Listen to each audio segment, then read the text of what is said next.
We the people tell the government what to do. It doesn't tell us. We the people are the driver. The government is the car. And we decide where it should go and by what route and how fast. Almost all the world's constitutions are documents in which governments tell the people what their privileges are. Our Constitution is a document in which we the people tell the government what it is allowed to do. We the people are free. And I hope we have once again reminded people that man is not free unless government is limited. There's a clear cause and effect here that is as neat and predictable as a law of physics. As government expands, liberty contracts.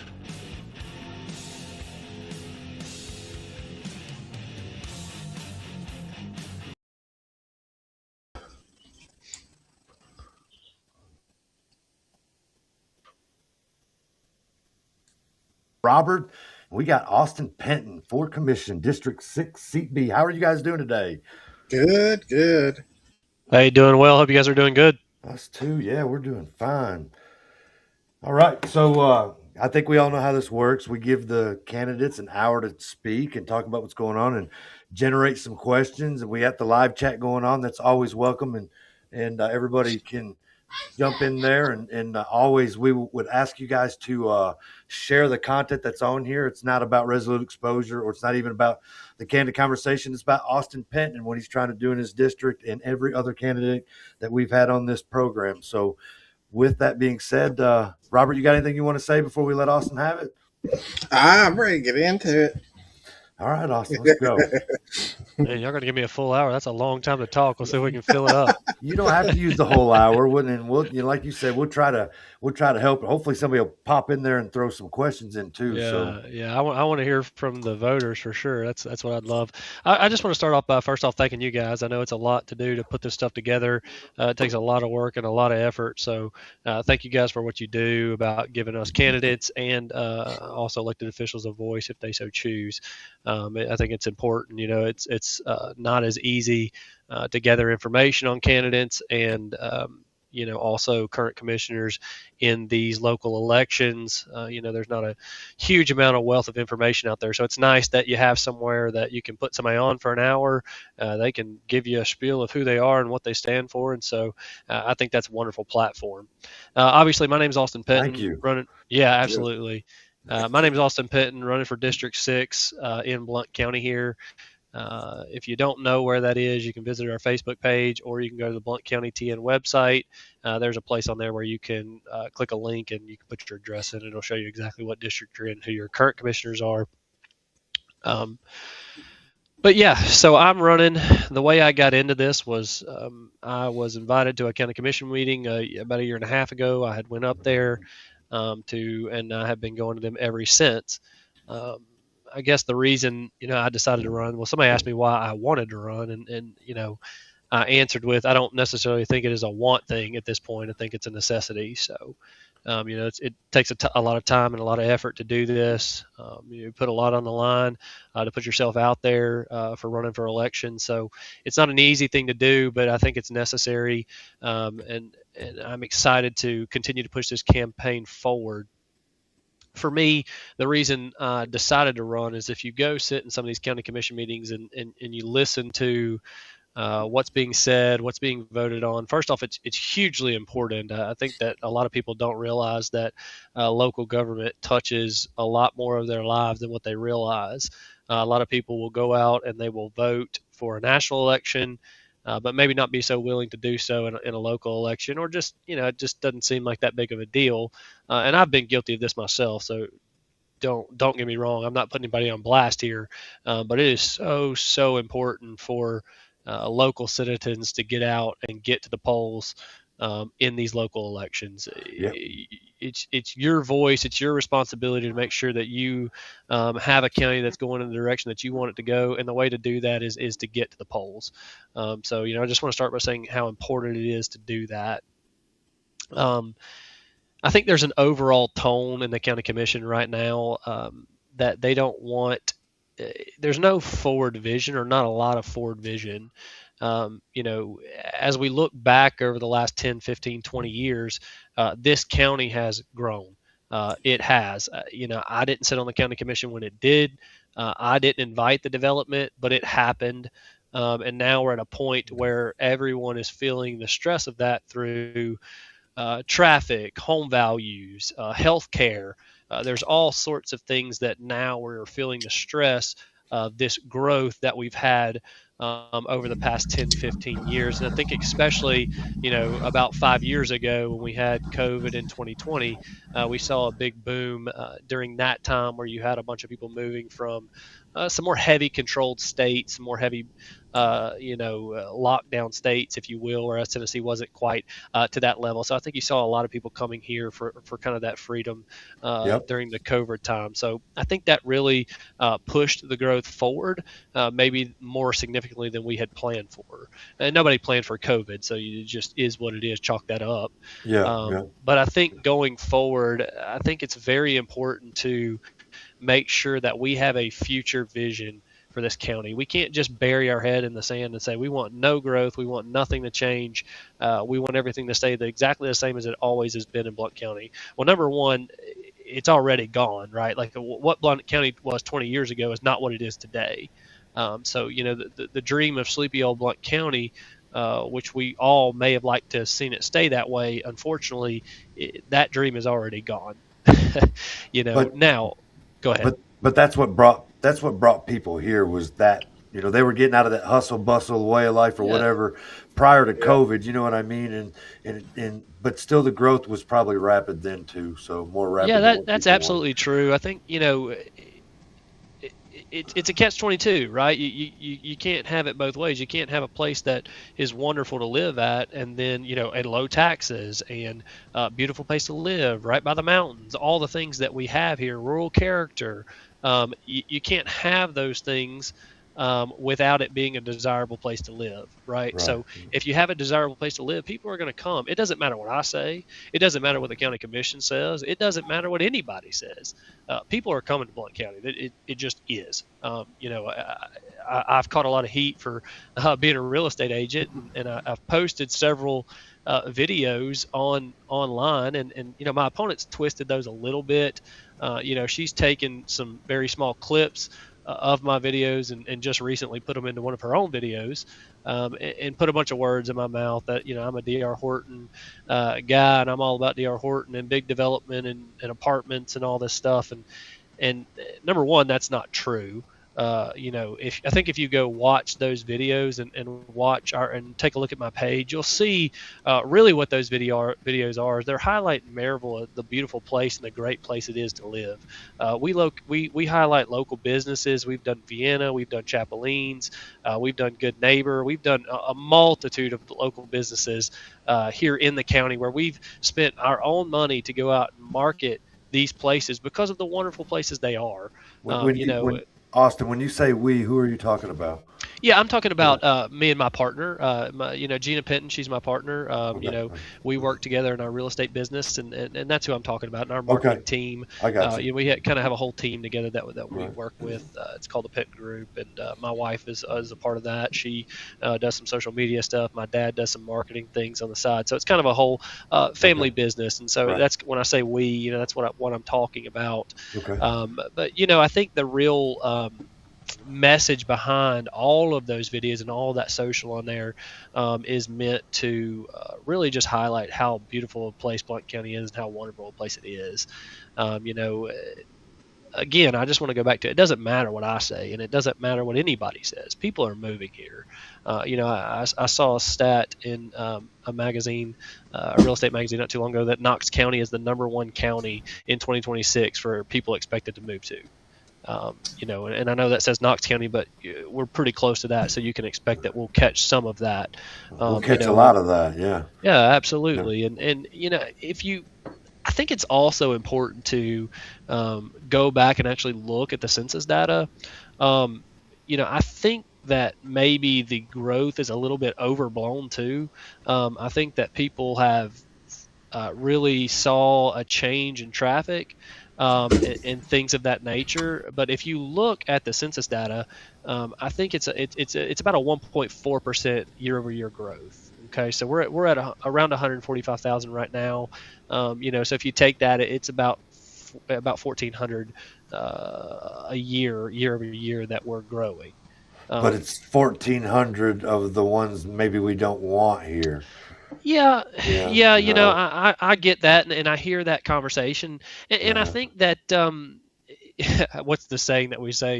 You can come, but don't bring your politics. I forget what the Right. saying is, but something to that effect. Leave your politics there. But Yeah. um, Yeah. you know, I think you'd be surprised though. I've dealt with several people that have moved here from just in my career that have moved here from different areas, and also that go to my church now, and I think that you'll find that people are a little more conservative than you think they are. People coming from California and some of the Washington State, Illinois, these other places. I think they're actually very conservative, and that's why they're leaving those places is because they're just tired of it. There's nothing that they can do to change those locations, so they've just simply left. Um, Right. you know, so going back to the population growth, I would argue that a 1.42, one between a 1 and a 1.5 percent growth rate year over year is actually a healthy growth rate. We certainly don't want to be negative. You don't ever want your county to be in a negative growth rate. That is not a good place to be. I think a big key for people here in Blount County is to make sure that their taxes stay low. We don't want to raise taxes. I certainly have no intentions and will do everything I can to never raise taxes in this county. And I think that small growth rate on your helps us kind of maintain that tax rate as well. I have a So question for you. go ahead. It says from Daryl Monday. What do you Yeah. say about the people who feel real estate professionals serving on the county commission is a perceived conflict of interest? Well, what I would say is everyone that sits on that board has a conflict of interest. They're commissioners up there. They own businesses, and they're voting on tax laws that benefit their businesses. You have current county commissioners that are sitting up there that are real estate agents. Nick Bright holds a real estate license. And again, I have no problem with that. I think that you look up and down that commission, you can find everyone on that commission has a conflict of interest in some way or some form. I think what you would expect is that whoever is sitting in those positions have enough character that they would never vote in a way to just benefit themselves. And that is certainly my intention. I would never vote in a way that benefits me personally or my business, because that's not what it's about. It's about the Blount County citizens. It's about listening to the citizens that you're representing and voting accordingly. So conflict of interest with real estate specifically, I think is unfair. I think that there's conflict of interest all over the place. I think everyone up there has some sort of conflict of interest. It just comes with the territory. Right. So, have you been out going, door to door, talking to people in your district, trying to get a feel of what people are saying? Yeah, we've definitely done that, and I think that for the most part, you ask people what their concerns are, and the biggest concern is obviously the traffic. I mean, that sounds Yes. like such a nominal thing and such a kind of a small thing, but that is the number one thing that I hear is, hey, it takes 30 minutes to get across town, and it does. It takes a good 30 minutes to get from, the east side of town to the west side of town, just the way it is right now. And I think there's several things that we can do.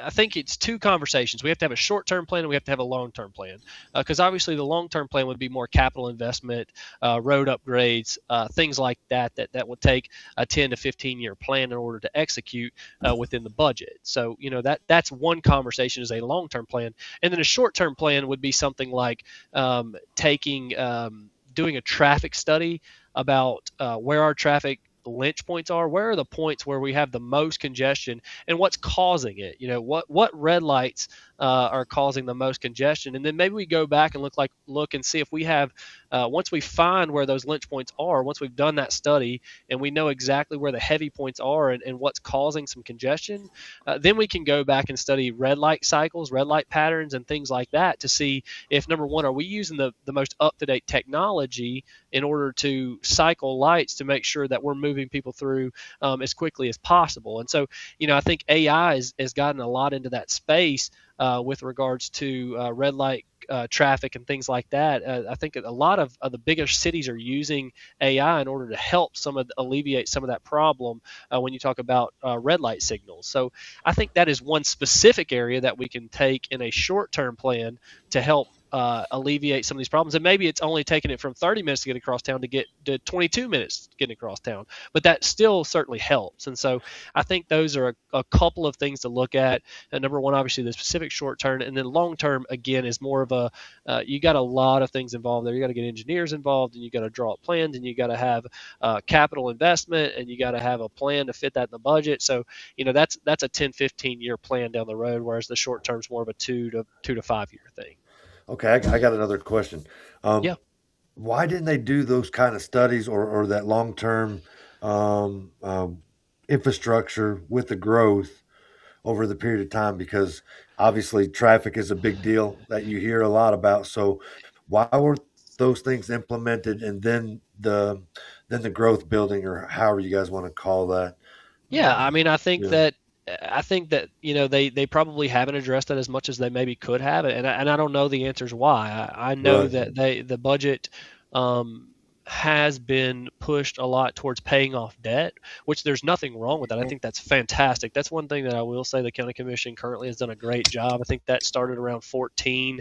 And I think that was a thing done by Mayor Mitchell along with Jared Anderson. I think was heavily involved in that, was with paying down the debt, which I think they've cut it in half. I think we're around 89 million in debt right now, whereas they've cut that in half since about the 2014 mark, which is wonderful. Another thing I can say is that the county is running at a surplus on year over year. I think it's about 11 million to $15 million surplus year over year.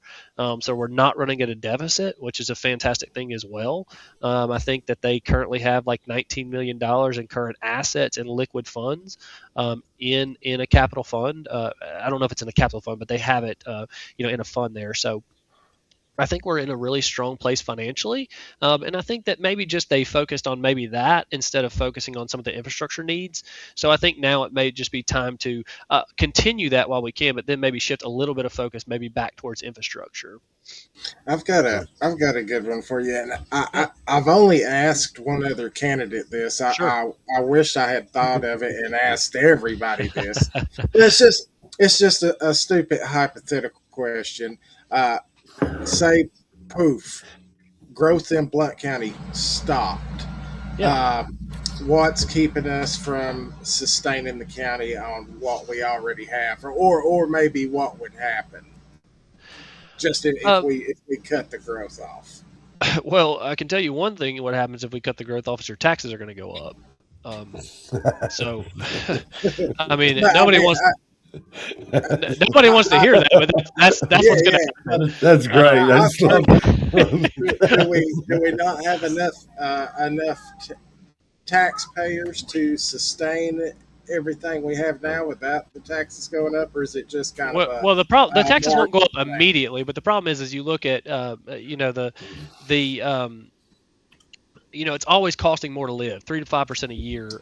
It costs Right. more to live every single year. So as that hikes, it's going to continue to go up. It just is what it is. It Just with costs. that, just with that Yeah, alone. with that alone, you're going to get, I said we're at an $11 million surplus, so that's going to get eat up pretty quickly Right. when you talk about a Gotcha. 3 to 5%, if a 3 to 5% increase every year on what, because it costs me that every year to live, and so obviously if it costs me that, it's going to cost the county more to operate.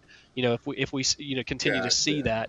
that the Yeah. inflation rate, it just is what it is. It's there. It's never going away. I think the lowest it's Right. been is like 2%. I mean, and still, even at 2%, that $11 million gets eat up pretty quickly. And to answer your question, I mean, as far as infrastructure goes, I think we're probably 5 years behind on infrastructure. With regards to roads and different things, I think we're probably that far behind. So it's going to take us some time, even if growth completely is killed, we're still behind, and we're still going to have to catch up. So That's so a is that pretty good answer. That is pretty good. So is that like a Jeff Hedrick question we need to ask him? That is a Jeff Hedrick question. And by the way, I have never met Jeff Hedrick. Me either. Yeah, me either. Contrary so, to popular belief, I have never met Jeff Hedrick. So just so everyone knows. Right. Yeah, I've never met him either. Me either. So, okay, so you've been out going door to door, meet and greets, anything like that. Oh, and hey, Austin, are you from around here? Yeah, so I moved here when I was about 7 years old. So I don't know. You guys tell me. Does that make me Blount County or not? I'm 34 now, so that's almost 30 years. So I think that I can claim this home, hopefully, right? Well, I mean, you didn't have any control of how or why you came, so I would say yeah. Okay, good. I know that some people in Blount County, if you're not born here and a lifer, that you don't count. So, but listen, I call Blount County home. I love this place. It honestly is home for me. I've lived elsewhere. I've been in Nashville for a short time. I was in North Carolina for a short time, and I can just tell you that I wanted to be back in Blount County. I love this place. It just the whole fabric of this place is just family. You can just feel it running throughout the community. Everywhere you go, everything you do, you can just see the theme throughout is just family, right? And it takes me back to why I wanted to do this in the first place. Is I have kids that are growing, that are starting to grow up. I've got a 4-year-old, I've got a 7-year-old, I've got a 9-year-old. My wife will comment if I got those ages wrong, but I'm pretty sure I got them right. But anyway, so they're starting to grow and they're starting to get to those teenage years, and it gets me to start thinking about, well, what is Blount County going to be when they're in my shoes, or when they're in their early 20s and they want to start a life here in Blount County. Is that going to be possible for them? Are they going to be able to afford it, or are they going to have to go look elsewhere? Are they going to have to go to Loudoun? Are they going to have to go to Monroe County? Are they going to have to go elsewhere to find an affordable a place for them to live? And really, honestly, that question scares me. It really, really does. I mean, I'm a real estate agent, and I think that gives me a specific skill set to look into the local market here. And we all know that the market's exploded since 2020. I mean, I think values have gone up probably by 85 to 90% since 2020, home values. So you start looking at that, and this is kind of, I think, where the D.R. Horton thing came from. I'm no proponent of D.R. Horton or Ball Home or Smith Build or any of those. But what I can tell you is we have completely shut the faucet off on cluster developments, which is all of those type of larger nationwide builders. We've shut that off, and I understand why they've done it. But the problem is we've not felt the effects of that yet, because you still have some inventory of that product out there. You have D.R. Horton that is still out, off Best Road there, and they've got multiple units left, probably 60, 70 lots left. You got Smith Built that started a third phase. I think they probably have another 100 or so lots left out there, and then Ball Homes is pretty much wrapped up over here off 411. Once those communities are gone here in the next year and a half, there is no more of that middle new build inventory of that, between that 350 and that 450 price range, where you can go buy 2,000 to 3,000 square feet for that price. It won't exist anymore. And so the problem we have is again, we haven't felt those effects yet because the inventory is still there, right? But it's coming a day where that's not available. You can't go and have the option to get into a D.R. Horton and pay $150 a square foot. And again, I'm no proponent for D.R. Horton. They are what they are. And you do your research and you feel how you feel about it. They are who they are. But what they do provide is an affordable house, that you can't find elsewhere. Because if you're going secondary market and you look at the values on basically anything, it's anywhere from 220 a foot all the way up to 315 a foot. So it's over $100 less per foot to go buy one of those houses from one of those types of subdivisions than it is to buy in the secondary market. So what do you think is an affordable price for a house? Well, I mean, I know it's probably a question, Yeah, but it's I think those are. I think there's two different conversations in there. Okay, there's affordable houses and there's attainable houses. Okay, right. because you have two different classes of people. You have a person that's looking for that first time home, that maybe just got married, that needs to get in something for something that's $1,500 or less on a payment per month. That is almost impossible to find. I'll just go ahead and tell you, it's it's very difficult to find because you're looking at a 275 to 315 price range, and there's just not a whole lot out there in that price range. So, that is the affordable conversation, and then the attainable conversation is, okay, I'm a little more well established now. Maybe I'm married. Maybe I had that first starter home, and I got in at a time where I could purchase it. But now, my family's grown. We've had a kid or two, and so now I need more square footage. So I need to attain something that will work for my family into the future, versus just this starter home that I started with. So I think that conversation is where you enter in some of the D.R. Hortons and the Smith Built and so forth, because what they're able to do is most of those homeowners are probably own their home for 5 years or so, which puts them in a very good position because they have a lot of equity in their home. So what they're able to do is sell that house, and if they have high interest stuff like credit cards or car loans or things like that, they can pay all of those things off. Then they can get into something with more square footage, something between that 2,000 and 3,000 square foot that'll sustain their family for the next 10 years, or whatever the case may be, and actually lower, while their house payment may go up, they'll lower their overall monthly nut by $400, $500, $600 because they've paid off all these high interest, debt loans that they had. So they're actually in a much better position financially overall with a bigger home that's brand new.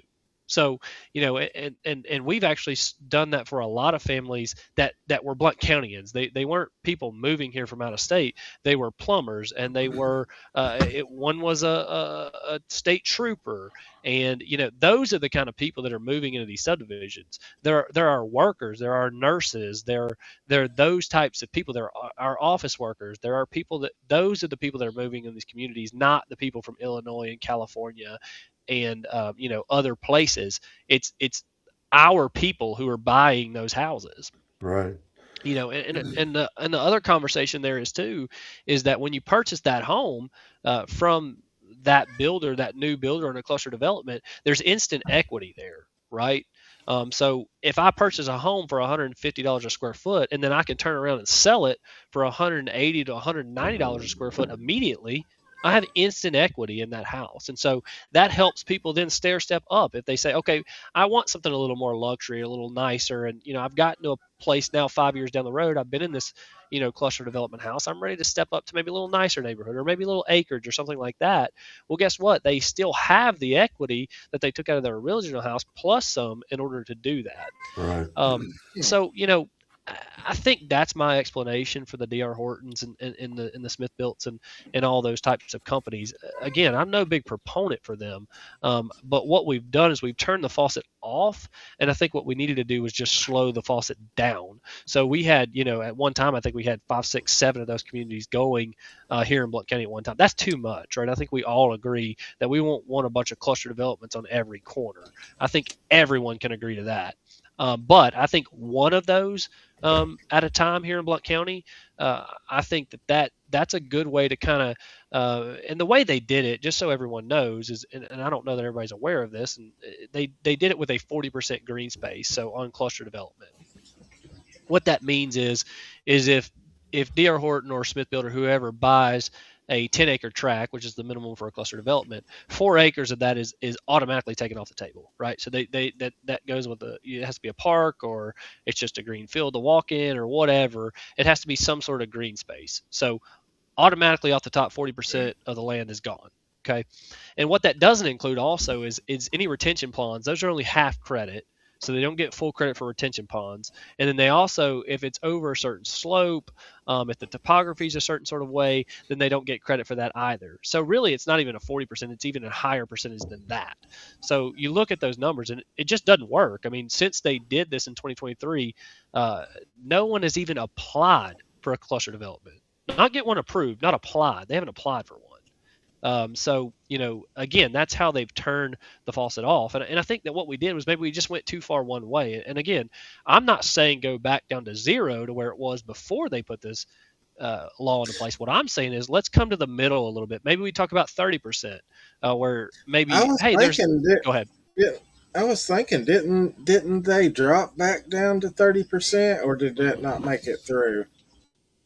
No, they did propose that, but it didn't make it through. Okay. It got, I forget the numbers, but it got voted down. It's still So currently at 40% then. yes, it is still currently at Yes. 40%. And again, I don't think it's wrong. I think they did the right thing. I think we all agree that they did the right thing. We just went a little bit too far. So let's bring it back to something that makes sense where, okay, maybe there is a specific property out there somewhere. There's not many of them, but maybe there's one out there that they can find. Oh, these numbers work on this property. And that's a way you can kind of turn the faucet back on slightly where we're dripping. Before we had a running faucet, which nobody wanted that. Maybe now we can get a slow drip, or we have maybe one of these communities every 2 years or so that are being approved, that we still have that inventory, but it's not a lot of it. So that way we don't see it on every corner, and we kind of get the best of both worlds there. So on a 10-acre, whatever you were calling it, I don't pretend to know all these numbers, Austin. So You're to fine. me, I'm just listening. It's more, I just don't understand it all. But how many homes can they build in that, even with all the 40% retention ponds? Well, it just depends. I mean, generally those lots are somewhere between 0.15 to 0.2 acres, something like that. So it's probably, my math's not great. Call it 10 acres. If you take 4 acres out, that leaves you with 6. So 70-ish homes, something like that. Oh, wow. If my math serves me right. Yeah. So, something to that effect. So it's a lot of houses, and it brings up another conversation with me specifically is my generation. Everybody says, well, we want these big lots, these 0.75 acres. Well, I'm different. I live on a 10-acre farm, and I love it. I was on the tractor for 4 hours today. So I told my wife, I said, man, if I could just stay on this tractor all day and forget politics and forget real estate, life would be good. But yeah, unfortunately, I can't do that. But so anyway, but my generation is different, right? They like to be on.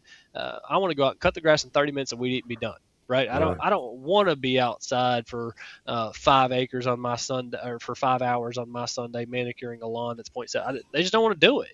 They got 3 kids. They're busy. They got ball games. They got work. They got all sorts of stuff. So they're just not interested in that. So it does serve a certain type of person that doesn't want that huge acreage. And another problem with the 0.75 acre per lot requirement by the county, and just to be clear, I want to make sure we're clarifying this properly.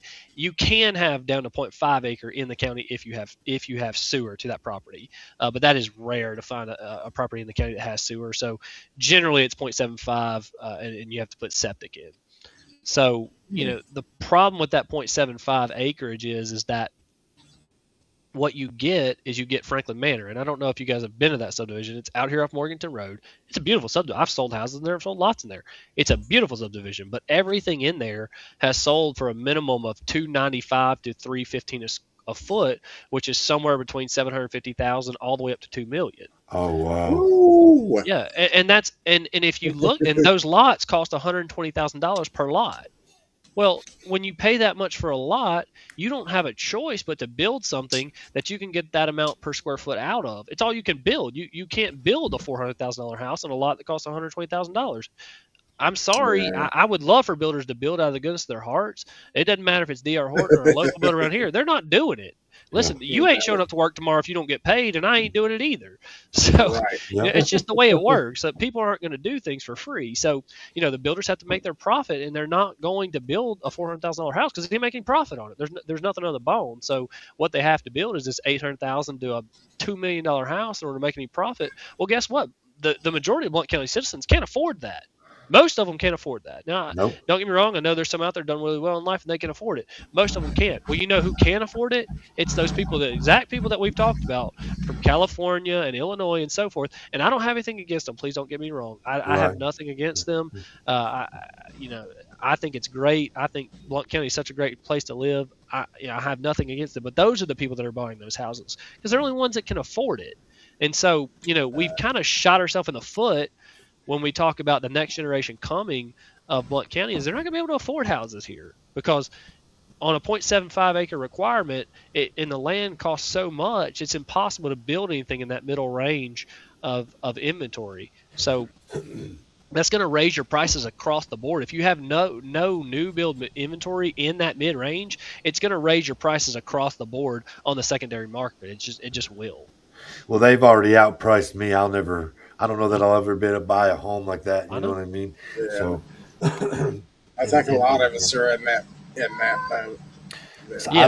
I lived on Not your the side of the farms. county for 10 years, and so now I'm on the Wallen side of things now. But so I watched all that grow up there where Walmart's at, in all that area out through there, and so. But yeah, so there's another question. Yeah, absolutely. Shoot. It says Daryl Monday again. He wants to hear your Oh yeah, thoughts on term limits. Yeah. Well, I think term limits are good if you're not doing a good job, right? I mean, I think it depends on what kind of job you're doing. If you're doing a good job, then that's a different conversation. It's hard to say. I think that I look at Senate and like the national level, and I look at Senate and I look at House Republican. I look at people who've been up there for 50 years, and it just drives me insane. Yeah. It's like, my God. So I think some sort of term limit makes sense. I'm not the one to say exactly how that should go or what the best answer is there, but I definitely do think that term limits is a conversation that we should have, especially if we don't think people are doing a good job. So we always say that when we ask, they tell us that the term limits is the voting base, and that's how they Yeah, vote them out. But yeah, it doesn't always seem to work the way that the voting base intends it to work. But then I hear the numbers in the districts that are not out there voting the way they do on a national level. So then yeah. it's like Well, you I can can't. give you the numbers for my district, District 6 here. Out of over 13,000 people, 750 people, right at 750 people voted in the 2022 primary. And I was one of them. So ouch. that's the numbers. Yeah. So I mean, and that's what I Yeah. would say that exact thing. If you don't like your current commissioner, or you don't like who's in there, and you're for term, then go vote. It's the only thing that you can do. And so, it goes back to how we started this thing. It's so important, and for whatever reason, and I think it's about countywide. I think I think it's a 10 to 12% Yeah. average of people voting with who is registered versus who votes. So, um, yeah, I mean that's tough, and again, I'm not busting anybody here. I'm guilty of this myself, so I don't want anybody to think that I'm coming down on them. But we've got to, as a society and as a local county, get out and vote. We've got to vote, and I think a lot of it is my generation. Honestly, I know how my life is, and my life is insane. I've got 3 kids. All of them are playing baseball. I'm at the field 3-4 times a week, plus once on Saturday. I've got church 3 times a week. I'm doing campaigning. I'm trying to work. I've got work all the time. So it's like, I get it. Life's busy. I understand. It's crazy out there. Okay, I get it, guys. But I think that we just got to turn our focus a little more back towards some elections and making sure that we're being informed and understanding what's going on in the county, and then understanding how to vote accordingly. So I think that's very, very important. Yeah, yeah. So I always go back to the fact that we weren't schooled very well on the voting system as a whole. You know what I mean? Yep. And so, Yeah. and then when I did vote, and when I went home and talked about it, it wasn't always. I didn't do it right the very first time, so Sure. we had a course correction and make sure that we were going to do things the correct way, which led me into. But same as you, once I had kids and my thing was football, there was nothing else more important in the world. Don't bother me on Saturday when sports were going on. I could care less what was going on in the community, in the county.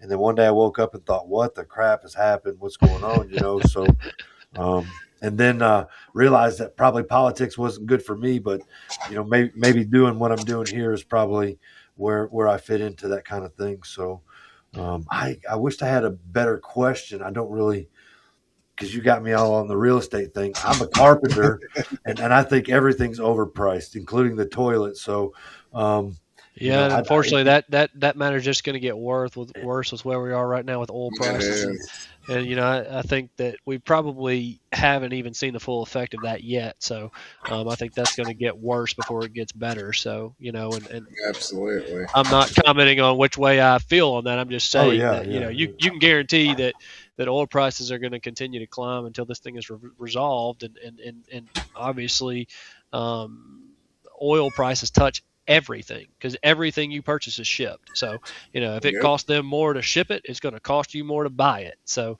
Yeah. it's just the way it goes. And so I think that that problem is not going to get any better anytime soon, especially when you talk about building materials. Right. Yeah. So Yeah. that's really really not going to go down. So and again, I just want to go back to I'm excited to be doing this. I hope that everything comes around on election day. Again, I want to talk about leadership for a little bit. Go ahead. And what leadership Mhm. means to me, and how I've always felt about leadership. I grew up in a church, and then I watched my pastor, and his thing was always servanthood. Servanthood is leadership. You're a servant to the people that you're leading. And that's how I feel about leadership is it's not all about me. It's not all about I'm the greatest, I'm the best. It's me, me, me, me. Um, I shy away from that as much as I possibly can because it's not about me. It's not about my opponent. It's about Blount County, and it's about the citizens of Blount County and making sure that this county is a place we all want to live as long as we want to live here. So, and I think that conversation really goes toward, for me at least, and the way I think about it is how do I make sure that I have an open mind, right? Whenever, number one, being open to conversations. I'm open to talk to anyone, whether you have a different viewpoint than I have, or if you have the same viewpoint I have. No matter, doesn't matter. I want to talk to anyone and everyone who's willing to talk to me. And I think another thing that has to go along with that is a little bit of humility, right? Like I'm not perfect. I have ideas and I have things that I think will work, but I have to be able to open my mind and hear a different perspective from someone else and be willing to shift my perspective. Be willing to say, well, maybe I didn't think of that, or maybe that rung with me, and maybe I need to shift my perspective a little bit. And so, I struggle when I go sit up in these county commission meetings, and I hear people present some decent ideas, but I see no willingness to move their point of view and not all of them. I don't want to lump the whole commission into a group, but there are certain individuals up there that have complete unwillingness to shift their perspective in any way. It doesn't matter what's said to them. It doesn't matter what facts are presented. They're completely unwilling to shift their perspective. And I think when we talk about leadership, you have to be willing to have an open conversation to anyone and everyone. Again, whether they agree with you or they don't agree with you. It takes us all having those conversations. Number one, how do we talk to as many people as we can possibly talk to on a county commission board to make sure we're getting as many perspectives as we can get to make sure that we make the right decisions. Myself, again, I don't have all the answers. I wish I could sit here today and tell the listeners and the watchers that I have every answer that there is to Blount County. I just don't. I don't have all the answers. Now I think I have some answers, but I don't have all of them. And the answers I do have, I got to be willing and able to shift off of those if I'm wrong, because I'm not always right, guys. You can just go ask my wife; she'll tell you for sure I am not always right.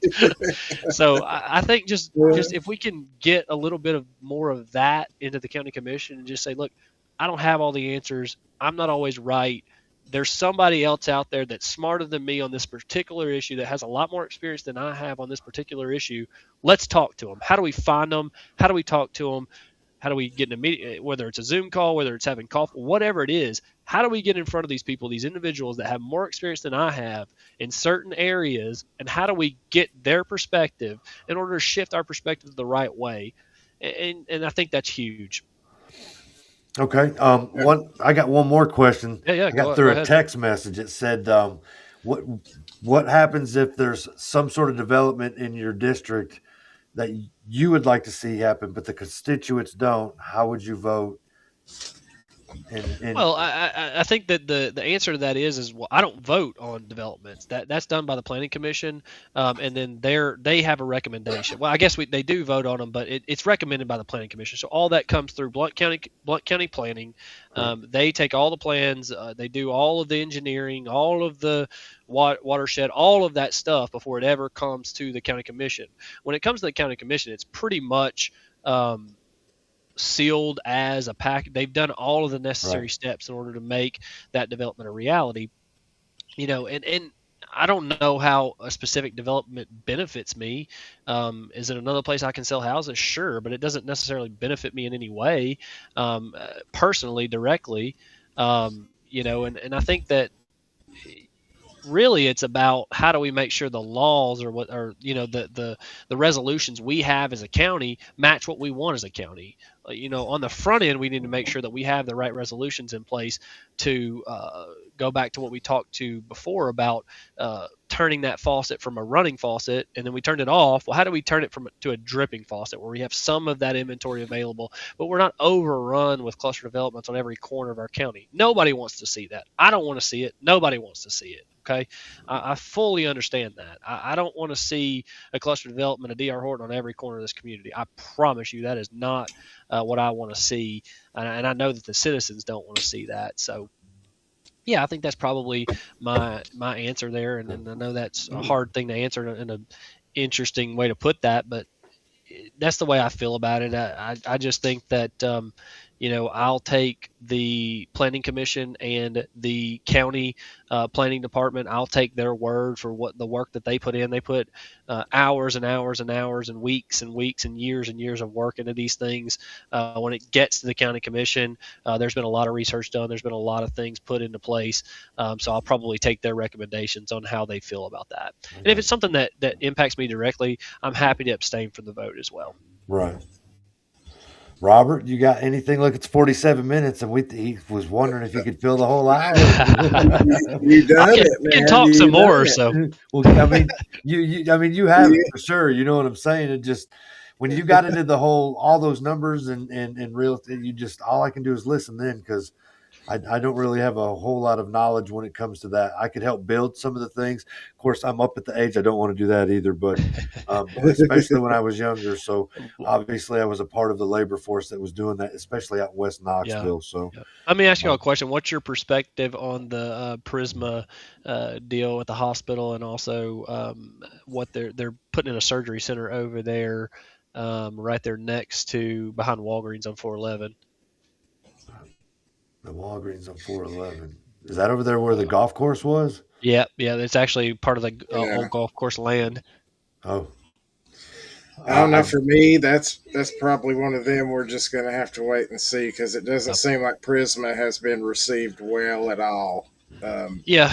I'm always seeing on Facebook where there's complaints, wait times, wrong diagnosis, and it doesn't seem good when you look into it that way. What do you think, Brian? I was going to say when all this began with the hospital, I don't think that we thought that was the direction it was going to end up being. Right. And so with that, because I don't know a whole lot about it, but I don't know that I'm happy about how that situation turned out for sure. Yeah, and I don't know a whole lot about it either. That's why I asked the question. I'm not well versed in that. I didn't know if you guys had any perspective on it. I have heard through the grapevine that a lot of doctors and a lot of people were upset with the way that Prisma kind of changed the workplace, and so I heard a lot of doctors left, and I think that's what's contributing to a lot of higher wait times and things like that. I think it's important to, as a county, to make sure that we go back and look at the deal that was put in place to make sure that they're holding to their portion of the deal. And I haven't done a lot of research on this, so I don't know the specifics. From what I understand, I think it's a lease, if I'm not mistaken, but I'm not sure. I think that I think it's important to hold them accountable to make sure that they're doing the things that they said they would do, as a county.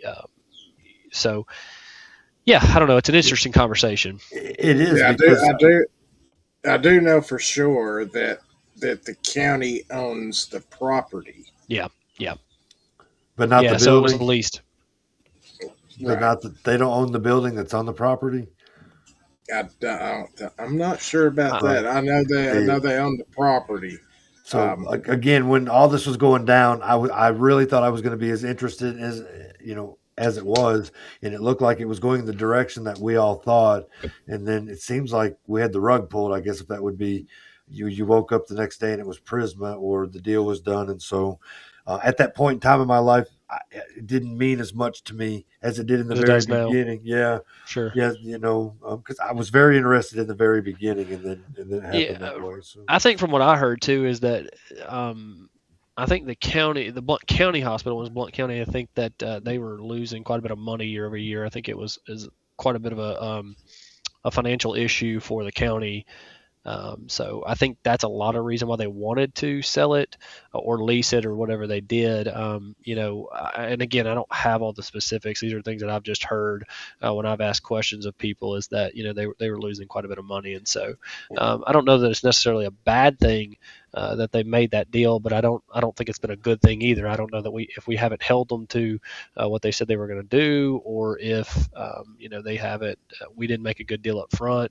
I'm not really sure what the case was there. I think a lot of people within the county were more upset with the way that it was handled, more necessarily than the way that it happened. So, right, I don't think it was well received because didn't they? Yeah. Don't they have something to do with that building out there in Alcoa too, the blue building? Yeah, that is that was Blunt Memorial. There's several of them around. Right. They're all over the county. I think they have one downtown. I think there's several offices all over the county. So I mean it's a big deal around here, and I'll obviously do some more research on that, so I'm better informed. Right. But, It's a lot to dig through. That's one thing, that there's just so much there. I've tried to dig into it a few times, and just trying to get the information that you do find lined out. It's a mess. It's a mess. Yeah, I know they had a specific special meeting for that final approval through the county commission. My opponent wasn't there for that specific one, which I don't know why, but she wasn't there for that specific vote. But you can go look at the record and see who voted which way. And again, I don't know whether it was a good deal or not a good deal. I don't know how the deal was constructed, so I can't really tell you how that kind of came about. And before we get off, I'd like to just give a quick bio about my kind of background, just so people have a little more information on who I am. And I've done a little bit of this on my social medias, but I'll try to go through this just quick bio, just so everybody has a little bit more information on my expertise and kind of what I've done through my career. Excellent. So I 3 years ago, I started in real estate.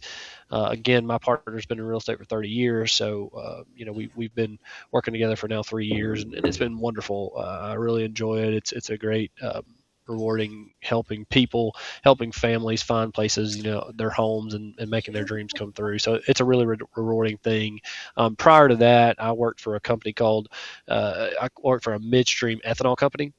And that's an interesting thing to say. People are probably like, what are you talking about? If you pull up to a gas pump, you see 10% ethanol on the pump there. We touched about 50% of that ethanol in the United States.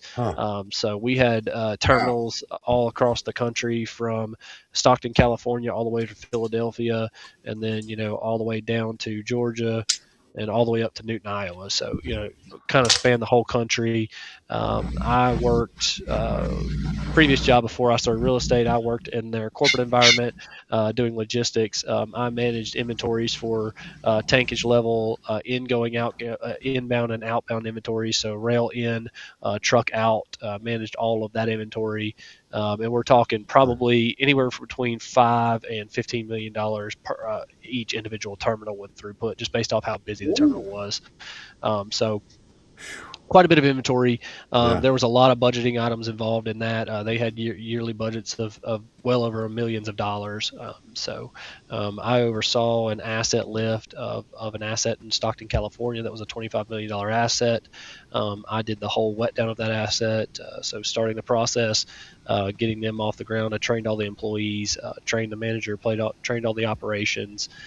So I did that, and that was in 21. So yeah, I have a lot of experience with more than just real estate. Definitely a lot of budgetary involved in that, or a lot of logistics, a lot involved in that, a lot of spreadsheets, a lot of inventory items. So that was I was also ISO 9001 certified. I don't know if y'all are familiar with that. No. What that is that is a system that standardizes processes. So they go to a company and a company that doesn't have standard processes across the board. They take all of your processes and you're required to standardize those processes across the board. So, all of the SOPs read properly. There's an IMS, there's a management system, and I was actually management rep of that for over a year. So it took us through several of those audits, internal and external audits. I did internal audits on our terminals, and I also went through external audits on our corporate and several of the terminals. So very, very, very familiar with an audit process. Understand standardizing procedures. So I think that's a great thing on the county level, is to look at procedures and make sure that we have good operating procedures and make sure that they're standardized across the board. And this may be something also that I might suggest in a county commission meeting is to maybe become ISO 9001 certified, that we put all of our things into their system, make sure they match up and it follows all of the things that we need to be doing to make sure that everything is standardized and running as properly and as well as possible. So that might be something that we can suggest on a short term to kind of clean up and streamline processes overall through the county, which could help, I think, it'd be a huge undertaking to do that, but definitely might be a conversation to have. So that's what I was going to ask. Go ahead. Yeah, go ahead. You got a question? Well, I was going to say, when you said it was a giant undertaking, I was going to say it sounds like it'd be a big job. Yeah. Yeah, it's a large undertaking. There's a lot involved with it, but I think it would be a wonderful thing for the county. I think it would really help making sure all the processes are streamlined, everything is done properly, and so forth. And once you put those processes in place, you're held to a standard that you're going to run by those processes. Right. And that's what an audit's for, is they come in and check, all of your documentation, everything, and make sure it's matching up with the processes that you put in place. So I think that's one thing that we can definitely have a conversation about as a county would be great. And then before that, I ran a terminal for that company. It was a $20 million asset. We did upwards of 13 million gallons of throughput per month, and I directly oversaw the operations of that facility. So, and then that's actually touching the cars and offloading cars and managing the staff there. I hired and fired staff, and that was my responsibility. So that full terminal was my responsibility. So yeah, that's a little bit about my background of things that I've done in the past that I think will lend itself to doing well in the seat of a county commissioner, and really understanding processes and understanding budgetary items, all those sorts of things. Wow. You got any questions? Everything in there. I was just saying that's a little bit of mix of everything: logistics, administrative, all of it. Oil. Yeah, absolutely. Yeah. A little bit of ethanol in there, a lot of ethanol in there. Yeah. So okay, interesting. So where can they find you, Austin? Like, website? Do you got email, meet and greets? Yeah. So we actually have an event tomorrow night. So I encourage everyone to please come out. It'll be at the public library there. It starts at 6:00. Please come out. I think you guys have got an invitation. Is that the candidate showcase? That is, it's a panel. My opponent was invited to that. She unfortunately isn't going to be able to make it. We do have Samuel Kidd, which is running as an independent in the general. He will be on the panel. So him and I will answer questions. Specifically, we'll have an independent moderator that will go through a list of questions and we'll answer those and kind of, there it is, and kind of go back and forth with each other. So that should be really fun, really interesting. It's a good opportunity to sit in a room. We probably will have a short segment for audience questions as well. So please come out, support that. You can find us on Facebook at Penton for Blount County. And then we're also on Instagram. So look us up on there as well. There's plenty of content on there. We have videos and we have charts and all sorts of stuff. So check us out. My phone number is 865-201-0467. You want to call me? Call me. I said I was open to conversation, and I'm gonna put where my money where my mouth is. Yeah. So call me. We said, go ahead. Yeah, and then my email is apenton5@gmail.com. Email me anytime. So Go ahead. We said the same thing to Jason, and he goes, "Why that form I filled out? My address is on there." I was like, "Jason, I'm pretty sure that's not what he wanted." He goes, "Yeah, my wife's looking at me right now." I was like, "I bet she is." So anyway, yeah, I'm gonna put my money where my mouth is on the. I want to talk to anyone and everybody, and I really do mean that. It's important to me, and again, I just want to remind everybody right before we jump off here. April 15th is early voting, so it's coming up soon. I think that starts late next week. So, everybody be ready for that, and please get out and vote. Get it done early so you don't have to do it a day of in case somebody gets sick or whatever happens. Please get out. Whether you're voting for me or not, please get out there and vote. Okay. Yeah, we need everybody voting for sure. Yes, absolutely. And today's the last day to register. Yes, today is the last day to register vote. That's true. Yes. Yep. With the numbers voting previously, the number of voters, it's almost our fault as citizens that things have turned out like they have. So yeah, I mean, we have nobody to blame but ourselves. I mean, we've got to get out there and vote. So I just encourage everyone, vote. You got, from the 15th to the 30th to early vote. You can do that at Pellissippi. There's a multitude of other locations you can do that at. My district, Pellissippi, is probably the easiest. I think they open at 4:30 and go all the way, 8:30 in the morning, go all the way to 4:30 in the afternoon, something like that. So you can do it before work, after work, on lunch break, whatever. Please get out there and vote. Yep, I agree. Although I'll vote on day of, but I agree. Get out there and vote. You know what I mean? Yep. So yeah. Anything else? Nothing for me. I think I've said enough at this point. People are probably tired of hearing me talk. But that's the whole thing, Austin, because nobody knows who you are as far as, unless you went door to door, or your meet and greets and that kind of thing like that. So, and even with this podcast, they may still not know who you are. You know what I mean? True. But we're going to push it out there as much as we've done. We're going to share it everywhere as well. Yeah, so, it'll be all over our pages. It's a good way to sit down for an hour and just hear me speak. I mean, you learn a lot about somebody when you just sit them in a chair and make them talk for an hour. So you're going to get the truth about who they are. You're not going to hear some fake rehearsed thing. And so I think it's important, and that's again another plug for tomorrow night. Like that's an hour and 15 minutes. We're just going to sit there and answer questions.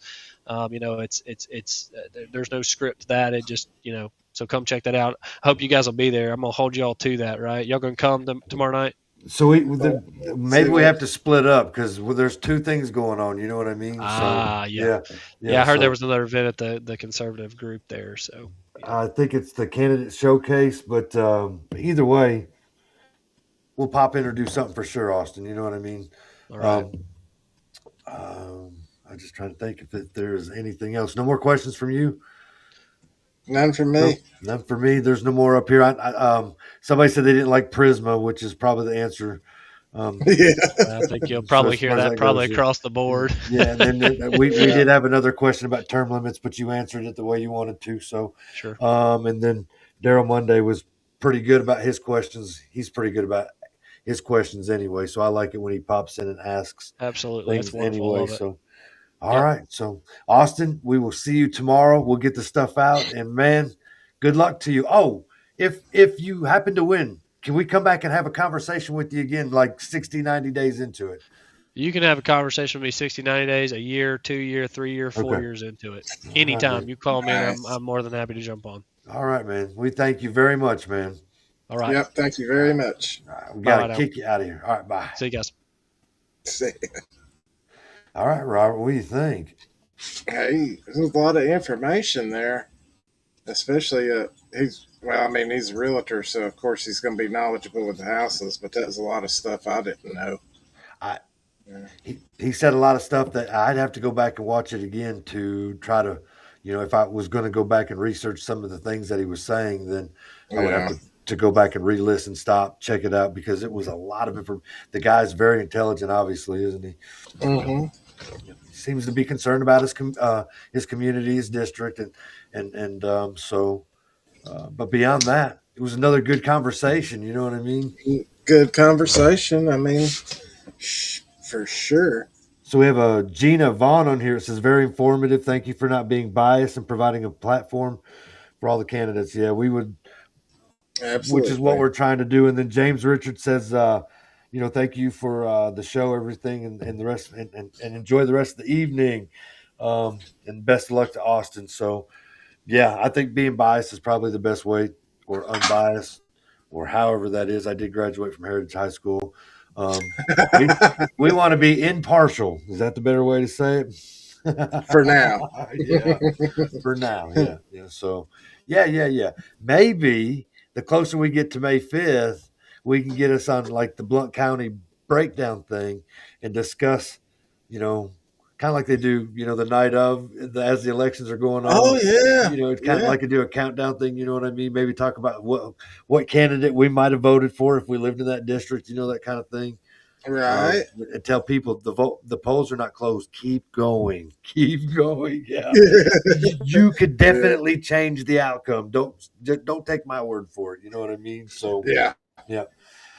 All right, Robert. I guess we're done then, ain't we? It appears that way. Yes. All right. So tomorrow night we got Blount County breakdown at 9:00. It appears we have two things. I guess we're gonna have to be at both places, maybe. You know what I mean? Yeah, maybe you hit one, I hit the other. I don't know. Or we Something 30 minutes here, 30 minutes there. I don't know. something like that, huh? Yeah, because they're both going on at the same time. That's true.